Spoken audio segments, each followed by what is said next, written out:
तुम्हाला नाही नव्हती आदित्यजी, तुम्ही आज देवेंद्र फडणवीसांना भेटलात. या हिवाळी अधिवेशनाची दुसरी भेट आहे. काय नाही, भेटी मोजू नका. आज आम्ही मुख्यमंत्री देवेंद्र फडणवीस साहेबांना भेटलो, कारण सगळेच आमदार शिवसेना उद्धव बाळासाहेब ठाकरे पक्षाचे जाऊन भेटलो. ह्याचं कारण एकच आहे, आम्ही ह्या सदनात वेगवेगळे विषय मांडत असतो आणि मांडत राहू.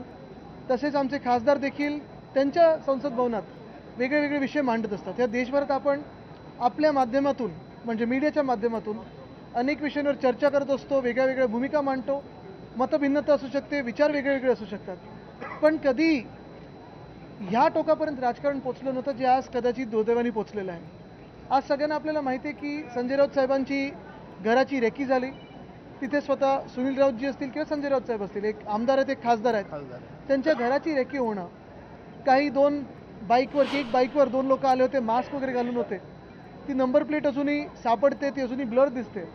आणि तसंच माझ्या माहितीप्रमाणे दिल्लीच्या घराची देखील रेकी झालेली आहे. गेल्या 6-7 महिन्यात ज्या घडामोडी आपल्या राज्यात झाल्या आहेत, क्राईम म्हणजे कायदा सुव्यवस्था, जी परिस्थिती आपण आपल्या राज्यात पाहत आहोत, कुठेही काही घटना घडू नये म्हणून आज मुख्यमंत्री फडणवीस साहेबांची आम्ही भेट घेतली आणि त्यांना एवढीच विनंती केलेली आहे की लवकरात लवकर हे जे कोणी असतील त्यांचं ट्रॅकिंग व्हावं, पकडावं त्यांना आणि त्यांची चौकशी व्हावी की काय नक्की चालू होतं. मला वाटतं CCTV सोबत काही आपलेच प्रेसचे लोक जे सकाळी राऊत साहेबांच्या घरी असतात त्यांनी देखील या लोकांना पाहिलेलं आहे. हीच आशा आहे की लवकरात लवकर हे लोक पकडले जातील आणि नक्की याच्या मागे काय गौप्य आहे, काय नक्की गोष्टी लपलेल्या आहेत त्या लोकांसमोर याव्यात. तोपर्यंत आणि पुढे देखील राऊत साहेबांच्या संरक्षणात ठराविक वाढ व्हावी, घराचा तिथे बंदोबस्त व्हावा, ही विनंती आम्ही मुख्यमंत्री महोदयांकडे केली. राऊत यांची सुरक्षा काढून घेतल्यानंतर पहिलं त्यांना फोनवरून धमक्या येत होत्या, आता थेट त्यांच्या बंगल्याची रेकी केली जाते. बघा काय असतं की सुरक्षा देणं घेणं काढणं हे सगळे काही वेळा राजकीय निर्णय पण होत असतात. गेल्या 2.5 वर्षात काही सुडाचं राजकारण झालं, ज्यांना नको त्यांना सिक्युरिटी दिली गेली, ज्यांची गरज आहे त्यांची काढली गेली, पण मला त्याच्यात जायचं नाही आहे. काल जे आपण पाहिलं मुख्यमंत्री महोदयांच्या रिप्लायमध्ये होतं की सुडाचं राजकारण करणार नाहीत, राज्याला एकत्र घेऊन पुढे चालणार, भले ते विरोधी बाकर असतील किंवा त्यांच्यासोबत असतील. आणि आज देखील त्यांनी जे बीडवर उत्तर दिलेलं आहे की कुठेही कायदा सुव्यवस्था मोडलेलं त्यांना चालणार नाही, ह्याची सुरुवात मला इथपासून होते. आणि मला वाटतं मी त्यांचं आता जे त्यांना विनंती केलेली आहे की राऊत साहेब कुठच्याही बाजूचे असतील, कुठच्याही विचारधारेचे असतील, कुठचीही मतं मांडत असतील, पण ज्याला गरज आहे त्याला सुरक्षा देणं गरजेची.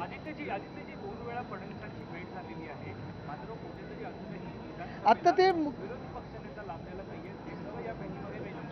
बिलकुल नाही. आपल्याला माहिती आहे की आम्ही जाऊन एवढीच विनंती केली होती की संजय राऊत साहेबांच्या जीवाला जो धोका आता वाटत आहे त्याच्यावर कुठेतरी उपाययोजना व्हाव्यात. विरोधी पक्ष नेत्याचा निर्णय जो आहे तो आमच्या पक्षाच्या अंतर्गत आहे, तो आम्ही सगळे आमदार म्हणून घेणार आहोत.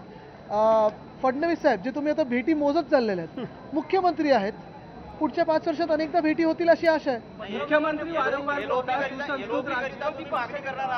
बघा हे सगळे विषय नंतरचे आहेत. आत्ता आम्ही विरोधी पक्ष म्हणून जे विषय घेतलेले आहेत ते आपल्या समोर आहेत. आज देखील पुरवणी मागण्यात अनेक विषय घेतलेले आहेत, गेले 3-4 दिवस आम्ही विषय घेतात, उद्या देखील आहे. हे नातं जे विरोधी पक्षाचं आणि सत्ताधारी पक्षाचं आहे हे असायलाच पाहिजे, बोलणी झालीच पाहिजेत. सरकारमध्ये